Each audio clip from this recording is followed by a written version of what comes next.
ಇಡೀ ರಾಜ್ಯದಾದ್ಯಂತ ಇವತ್ತು ವೈಕುಂಠ ಏಕಾದಶಿಯ ಸಂಭ್ರಮ ಸಡಗರ ನೋಡೋದಕ್ಕೆ ಸಿಗ್ತಾ ಇದೆ. ಬಹುತೇಕ ಜನ ಇವತ್ತು ಬೆಳಗ್ಗೆ ಎದ್ದು ದೇವಸ್ಥಾನಗಳ ಕಡೆಗೆ ಮುಖ ಮಾಡ್ತಿದ್ದಾರೆ. ದೇವರ ದರ್ಶನ ಪಡೆದುಕೊಳ್ಳೋದಕ್ಕೆ ಮುಂದಾಗ್ತಿದ್ದಾರೆ. ಹಾಗಾಗಿ ಬಹುತೇಕ ದೇವಸ್ಥಾನಗಳಲ್ಲೂ ಕೂಡ ಇವತ್ತು ಜನವೋ ಜನ ಅನ್ನುವಂಥ ಪರಿಸ್ಥಿತಿ. ಬೆಂಗಳೂರಿನ ಟಿಟಿಡಿ ದೇವಾಲಯದಲ್ಲೂ ಕೂಡ ಇವತ್ತು ವಿಶೇಷ ಪೂಜೆ ಪುನಸ್ಕಾರಗಳಾಗಿದೆ. ಪ್ರತ್ಯೇಕ ಬ್ಯಾರಿಕೇಡ್ಗಳನ್ನ ಹಾಕಿ ದರ್ಶನಕ್ಕೆ ವ್ಯವಸ್ಥೆಯನ್ನು ಕಲ್ಪಿಸಿದ್ದಾರೆ. ದೃಶ್ಯ ಕೂಡ ನೋಡ್ತಾ ಇದ್ದೀರಿ.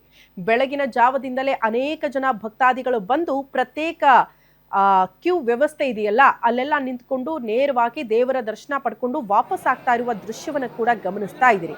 ಇವತ್ತು ಇಡೀ ದಿನ 80,000ಕ್ಕೂ ಹೆಚ್ಚು ಜನ ಅಂದ್ರೆ ಭಕ್ತರು ಬರುವ ನಿರೀಕ್ಷೆಯನ್ನ ಟಿಟಿಡಿ ಇಟ್ಕೊಂಡಿದೆಯಂತೆ. ಎರಡು ದೃಶ್ಯಗಳನ್ನ ಗಮನಿಸ್ತಾ ಇದ್ದೀರಿ. ಮತ್ತೊಂದು ಕಡೆ ಮೈಸೂರಿನ ದೃಶ್ಯಗಳನ್ನ ಕೂಡ ನೋಡ್ತಾ ಇದ್ದೀರಿ. ಮೈಸೂರಲ್ಲೂ ಕೂಡ ಅಷ್ಟೇ ವೈಕುಂಠ ಏಕಾದಶಿಯ ಸಂಭ್ರಮ ಸಡಗರ ಈ ರೀತಿಯಾಗಿ ನೋಡೋದಕ್ಕೆ ಸಿಗ್ತಾ ಇದೆ. ಇಡೀ ದೇವಸ್ಥಾನಗಳು ಕೂಡ ಭಕ್ತರಿಂದ ತುಂಬಿ ಹೋಗಿರುವ ದೃಶ್ಯಗಳು.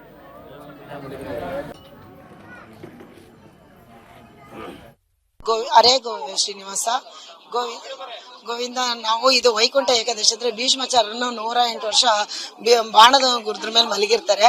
ಇವತ್ತು ಅವ್ರಿಗೆ ವೈಕುಂಠ ಬೇಕು ನಮ್ಗೆ ಅಂತಂದು ಸ್ವರ್ಗಸ್ಥರ ಆಗೋಕೆ ಅವ್ರು ಕೇಳ್ಕೊತಾ ಇರ್ತಾರೆ. ಆ ಟೈಮಲ್ಲಿ ಕೃಷ್ಣನು ಅವ್ರಿಗೆ ಇದನ್ನ ಭಗವದ್ಗೀತೆ ಪಾರಾಯಣ ಮಾಡಿ ವಿಷ್ಣು ಸಹಸ್ರನಾಮ ಹೇಳಿ 24 hours ಅವರು ವಿಷ್ಣು ಸಹಸ್ರನಾಮ 24 ಗಂಟೆ ವಿಷ್ಣು ಸಹಸ್ರನಾಮ ಹೇಳಿ ಇವತ್ತು ಅವರು ವೈಕುಂಠಕ್ಕೆ ಹೋಗಿರೋಂಥ ದಿನ.